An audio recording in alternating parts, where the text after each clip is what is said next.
Here's a common question for first gen R6 owners. What the hell is this thing? I know when I first came across this on my bike, I was like, did somebody put this in here or what is this thing? And it's basically just to capture vapors. So this will condense the vapors and they'll get trapped in here. So you can pull this off and drain it out. Alright, pull the cap off there. So that thing just pulls off and then you can drain it.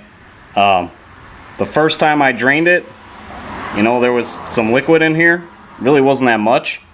And I've never had to drain it since. I mean, that was like, I don't know, 8 years ago that I drained that thing. So, I mean, it's really just part of the ventilation. So, you know, this is supposed to be open. So right under the fuel delivery line to the carburetor, I mean, it's supposed to be vented like that. So as long as you got the cap on here, this is all good. So yeah, just wanted to make a video about it because I know a lot of people get confused when they see that thing. So it's no big deal.